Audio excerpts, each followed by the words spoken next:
অনেকেই বলবে যে ভাই এই পড়াশোনা ওভার রেটেড, অমুক তমুক, পাবলিক প্রাইভেট ম্যাটার করে না, ভুং চুং টুং চুং, এই চাকরি বাকরি কইরা কি হবে, এই হবে সেই হবে, ব্যবসা কর, অমুক তমুক সেই।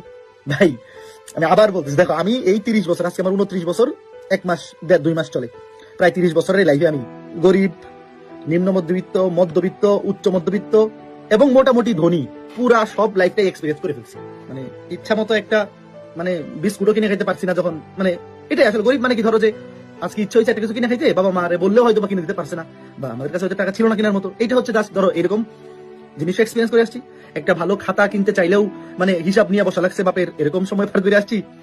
আবার একদিনের আজকে ইচ্ছা হয়েছে আজকে একটা সিবিআর মোটরসাইকেল কিনবো, কিনে ফেলছি 1 মিনিটের ডিসিশনে। এই জিনিসটা আমি এক্সপিরিয়েন্স করছি। তো আমি আমার জীবনের এক্সপিরিয়েন্স থেকে বলবো, তোমার পরবর্তী লাইফে তুমি চাকরি করবা আর কি করবা না, তুমি ব্যবসা করবা কি করবা না, অমুক তমুক ভুং চুং টুং চুং সব পরের আলাপ। আগে তুমি নিজের একটা যোগ্যতা বা নিজের একটা অ্যাচিভমেন্ট আনলক করো, বাকি সব পরে। ধরো তুমি আজকে প্রাইভেট ইউনিভার্সিটিতে ভর্তি হয়ে গেলা বা ন্যাশনাল ইউনিভার্সিটিতে ভর্তি হয়ে গেলা, যেটার মধ্যে তোমার আলাদা কোনো অ্যাচিভমেন্ট নাই, কারণ এখানে অ্যাপ্লাই করলে হয়ে যাচ্ছে চান্স। নিজের কোনো কম্পিটিশনে টিকে আসা লাগতেছে না, বা তুমি নিজের কোনো যোগ্যতা প্রমাণ দিয়ে আসা লাগতেছে না। এটা তো তোমার আসলে এই 20-22 বছর বয়সে এই জিরো অ্যাচিভমেন্ট নিয়ে তুমি ওখান থেকে পইরা উপরে সাকসেসফুল হয়ে যাবা। এইটা যদি তুমি হইতে পারো খুব ভালো, কোনো সমস্যা নাই। বাট তুমি যদি পরে চাকরি করো না করো, যা করো, ব্যবসা ট্যাবসা সব যাই করো না কেন, একটা পাবলিক ইউনিভার্সিটিতে তুমি যদি চান্স পেয়ে থাকো, এই 2টা মাস যদি নিজেকে ধরে রাখতে পারো, ভাই তোমার একটা নিজের নামের সাথে একটা অ্যাচিভমেন্ট, যেটা সারা জীবন তুমি মানুষকে বলতে পারবা। তুমি যারা ভাই যারা গরিব, আমি আবার বলতেছি, যাদের জীবনে বহুত টাকা পয়সা আছে তাদের এই মোটিভেশন দরকার নেই আসলে লাইফে। কারণ বাপের টাকা এটা অনেক বড় একটা ব্যাকপুশ। এটাও তাদের কিন্তু নেগেটিভ কিছু না, আমি তাদেরকে ব্লেম দিচ্ছি না। যাদের বাবার টাকা আছে তারা কি বলবো, এটা সৃষ্টিকর্তা তাদেরকে একটা এক্সট্রা সুবিধা দিছে, যে তারা লাইফের শুরু থেকেই এমন কিছু জিনিস পাইছে যেটা আমি পাই নাই লাইফের শুরুতে। যেমন আমি যখন বুয়েটে ঢুকছি, প্রথম দিন ক্লাস করতে গেছি, তখন আমার স্বপ্ন ছিল বুয়েট থেকে পাস করে চাকরি বাকরি করে একটা গাড়ি কিনবো। আর আমি যখন প্রথম ক্লাস করতে ঢুকবো, তখন দেখি আমার অনেক ফ্রেন্ডরা গাড়ি দিয়ে আসতেছে, হেরিয়ার গাড়ি দিয়ে। তাও আমার গাড়ির তখন স্বপ্ন ছিল টয়োটা করোলা। আর ফার্স্ট ক্লাস মানে যেটা আমি সব ড্রিম দেখতেছিলাম যে বুয়েট থেকে পাস করিয়া তারপরে কিনবো চাকরি বাকরি করিয়া। আর বুয়েটে প্রথম ক্লাস করতে আমার সেকশনের 2 ফ্রেন্ড বা একজন হেরিয়ার গাড়ি দিয়ে আসতেছে। যখন হেরিয়ার গাড়ির এখনো মনে হয় দাম 80-90 লাখ কোটি টাকার মতো।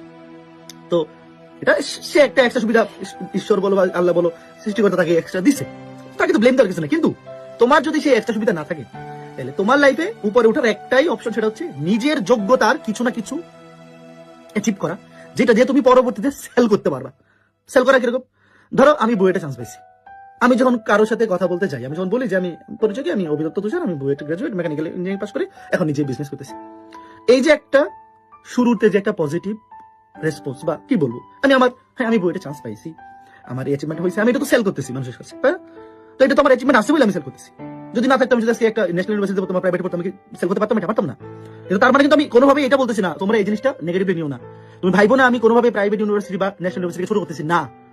আমি জাস্ট যাদের আর 2 মাস হাতে আছে, যারা এই এফোর্টটা দিতে চায়, তাদেরকে একটু মোটিভেট করে ট্রাই করতেছি যে ভাই তুমি আগামী 2টা মাস জাস্ট ট্রাইটা করো, কোনোভাবে হালটা ছেড়ো না। 10,000 সিট অনেক সিট, যদি ট্রাই করো হয়ে যাবে, রিভিশন দিলেই হয়ে যাবে। তারপর যদি না হয়, তাহলে তুমি ন্যাশনাল ইউনিভার্সিটিতে পড়ো। ন্যাশনাল ইউনিভার্সিটিতে কোনোভাবেই প্রসপেক্ট খারাপ না। তোমার যদি সফল হওয়ার মোটিভেশন থাকে এবং তোমার নিজের মধ্যে ওই ইফোর্টটা থাকে, তুমি যে কোনো জায়গা থেকে সফল হতে পারো। কিন্তু যে আবার বললাম, যে যাদের আসলে ফ্যামিলির সাপোর্ট ওই লেভেলে নাই, ভাই তোমার নিজের যদি একটা যোগ্যতার কিছু তুমি নিজের নামের সাথে অ্যাড করতে না পারো, তাইলে শুধু বাংলাদেশে না, যে কোনো জায়গায় তুমি যাও না কেন, বাংলাদেশের প্রেক্ষাপটেই বলি, যে আসলে এটা তোমার মানে এইটার একটা কষ্ট, এটা একটা ব্যাকল্যাশ তোমার থাকবেই।